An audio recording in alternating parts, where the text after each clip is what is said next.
Hey there, hope all is well. Back at you today with some more RTD news updates. And as you can see from the picture around me, we're going to be talking about debt and predominantly the dollar. And so I came across an article today that I thought was quite alarming in the fact that it says that Americans are dying with an average of $62,000 of debt. And so I thought I would present that main story there, but also give you a little spin-off into an alternative way of thinking about it. The fact that not only are people dying in debt, but we're living in debt because our country's in debt, and the bills of credit that we hold on to are instruments of debt. So all the way around, there's nothing but debt. And so got about 4 or so articles that I want to share with you.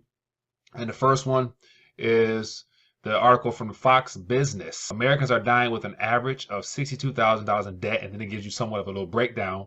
And then the next article is from a local news station, and it's WMCActionNews5.com, and it says U.S. consumer debt nears record. And then the next article here is from Fortune.com, and it says consumer debt nears pre-crash levels. And then the next article here is from Bloomberg, and it says why America's auto debt boom fuels bubble talk. And then the next page here is pretty much just a U.S. debt clock, and I want to show you how that all ties into this idea of living into debt. So stick around to the end. So let's dive into the very first article. And as always, I like to just give you a quick synopsis of what's going on, but leave the link down below for you to read for yourself so you can get more of a detail into this. And so let's scroll through the first one just a little bit. It says Americans are dying with an average of $62,000 in debt. And it shows a picture here of Mr. George Washington. And then it's giving an idea what's going on. It says you're probably going to die with some debt to your name. Most people do. In fact, 73% of consumers had outstanding debt when they were reported as dead, according to a December 2016 data provided by Credit.com of the Bureau of Experian. It says those consumers carried an average total debt of $61,554, including mortgage debt. It said without home loans, the average balance was $12,875. So people are, living their lives indebted, and then they end up dying in debt. And let's hear how that all pans out. Said the data is based on the Experian's File 1 database, which includes 220 million consumers. There are about 242 million adults in the U.S., according to a 2015 estimate by the Census Bureau. Among the 73% of consumers who had debt when they died, about 68 had credit card balances.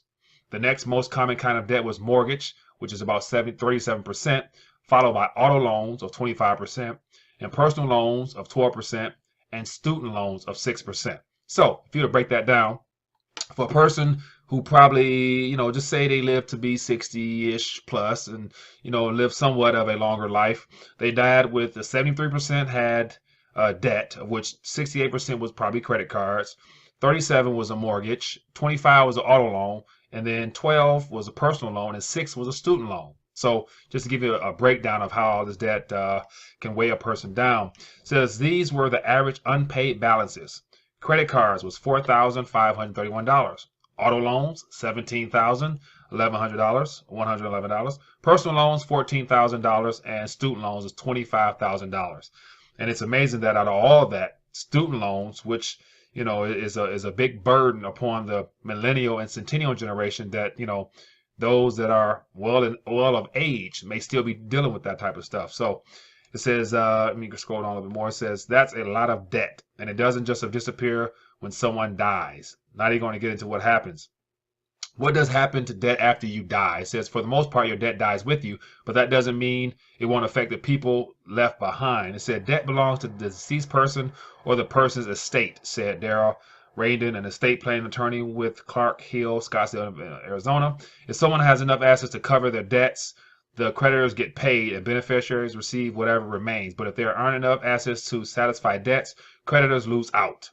That's the general idea, but things are not always that straightforward.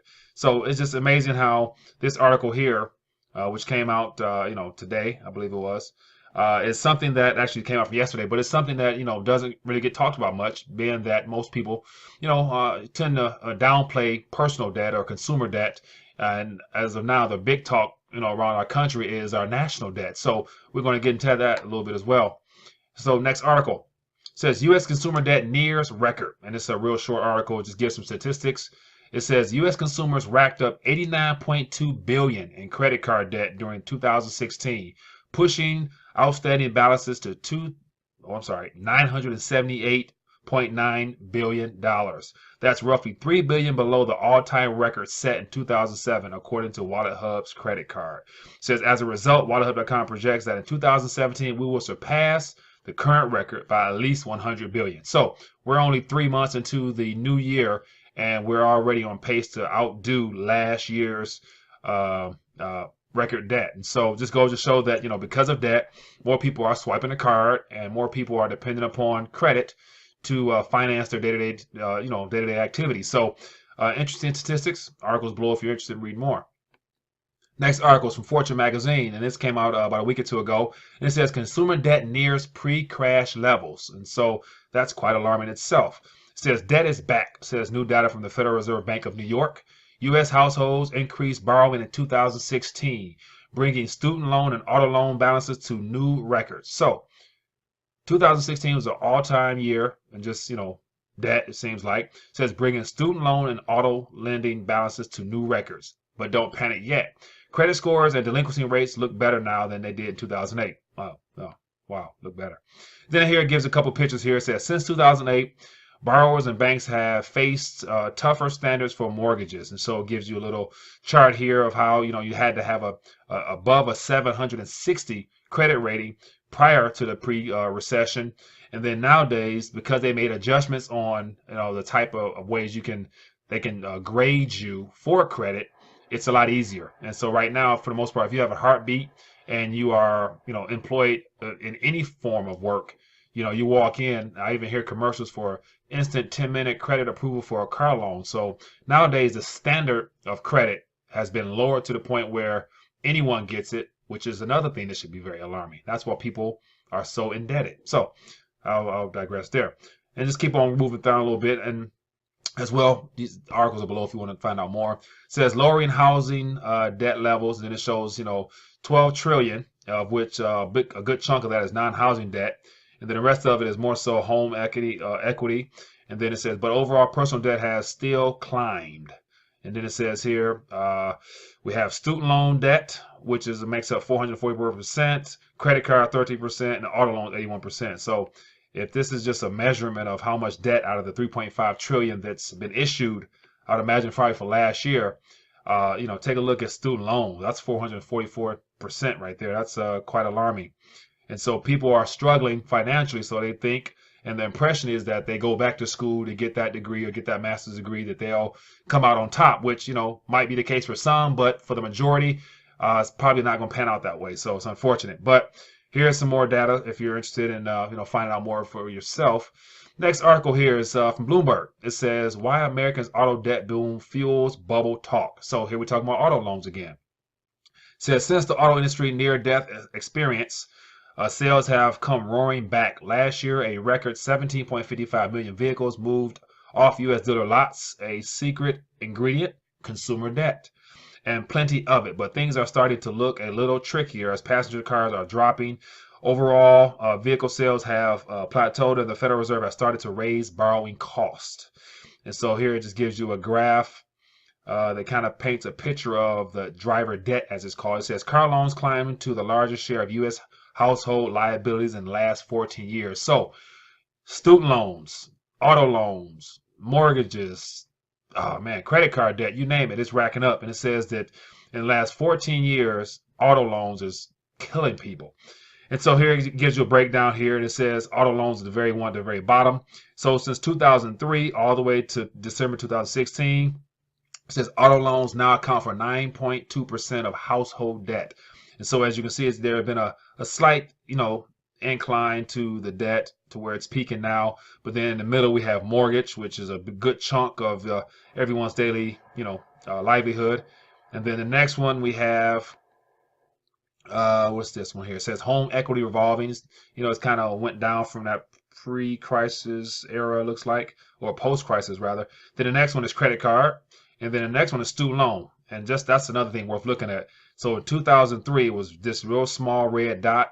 And then here we are now, and now December 2016, according to this graph here. But look how large it's gotten since then. And so that all plays into the paradigm that education will solve your problems. But my question is, what type of education are you receiving? And then what can you do with it? What can you apply it to really make a difference in regards to the to your income level? So interesting graph. If you're interested, feel free to read more. And so this kind of leads to the second part of what I talked about initially, of how people are dying with $62,000 worth of debt, and then we're living in debt because our country is our monetary system is a debt system. So there's no way around it really, apart from thinking alternatively and positioning yourself in a way where you're not solely living upon and based upon digits and credit. And bills of credit, rather. So here's the current U.S. debt clock from usdebtclock.org. I advise everyone to take a glance at it every now and then and get a chance to see just the financial, statements and a blueprint for our country. And so here, I thought it was, what made me actually put this video together was the idea that the statistics given was that $62,000 is the ideal number that people die with while they're in debt. And so I happened to look at the debt clock, it's around the same time, and to notice here that, it says the U.S. national debt is approaching $20 trillion. So that's something I did a news article on not long ago. But then if you scroll right next to it, it says that the debt per citizen, based upon what our country owes, or what we say we owe ourselves with this debt, is $61,132. And so that's not too far off from the current debt that people are dying with. So you have people that's dying in $62,000 worth of debt, roughly. And then currently, as I speak to you right now, as you're listening to this right now, if you're a U.S. citizen, your piece of the pie, your portion of your fair share of this total approaching $20 trillion worth of debt also equals $61,000 roughly. So if everyone decides to just reach in their pocket and pull out $61,132, we can pay off this national debt. Chances are that don't happen because most people don't have $61,000 to just up and ante towards a national debt that was accrued on their behalf, not even necessarily something they were aware of. So it's unfortunate that the kids that are coming into this world tonight, probably in the hospital, they're coming in and they're going to step into $61,000 worth of debt. So just a little something here to think about here. The fact that, not only are people dying in debt, we are currently living in debt, you and I both. And then also to take it even further beyond that, the whole idea of rethinking the dollars to really begin understanding the difference between fiat currency and as well as constitutional or sound money. And so not too many people are aware, or if you watch this channel, that you probably are, but yet our whole idea of bills of credit. Bills of credit are issued notes. And so just to basically give you an idea of what that is, here's I just typed in bills of credit in Google to see what came up definition-wise. And it says a bill of credit is a phrase from Article 1, Section 10, Clause 1 of the United States Constitution. It refers to a document similar to a banknote that is issued by a government representing its indebtedness to the holder and typically designed to circulate as money. So, as you see this picture around me, Mr. George Washington, he's also known as the Federal Reserve Note, aka the dollar. And so he is what is considered a bill of credit. He's issued by an institution that's not even a part of the government for the most part, and it's loaned to the United States government and given to us as citizens to work with, live with, and then to be taxed upon those same dollars that we make to go back to pay back the debt that was extended in the form of credit to us. So that's kind of the situation we're in now with the whole idea of just the idea that everything's tied into debt. Our national debt is a major problem, and it's tied in the fact that these bills of credit are kind of counterparties, as I might say, of our national debt. And so not only are people living in debt, they're dying in debt, and we're transferring debt back and forth. So that's a three-way debt, all the way around there. So just wanted to take a minute to share my thoughts on this article I came across about Americans dying in debt and living in debt and passing debt along. So I would love to hear your thoughts on this. Leave me a comment below and let me know what you think about this. And if I'm wrong, feel free to let me know. I'm always down to learn something new. And then also, if you're new to RTD, click the subscribe button. And also, if you're having problems, with your family and friends not really understanding you, or, buying into the idea that they've been duped from day one, just share these videos with them. And also working on some other things that will help you as a guide to basically just begin to plant seeds. You can't change anyone's mind, but you can share information with them. And at some point, God willing, it'll catch on, and a light bulb will come on, and they'll become more aware of their monetary environment as well as their personal finances. So once again, I hope you enjoyed this video. Leave me a thumbs up or thumbs down if you think it's not worth it. And look forward to bringing you more videos in the future. Thanks.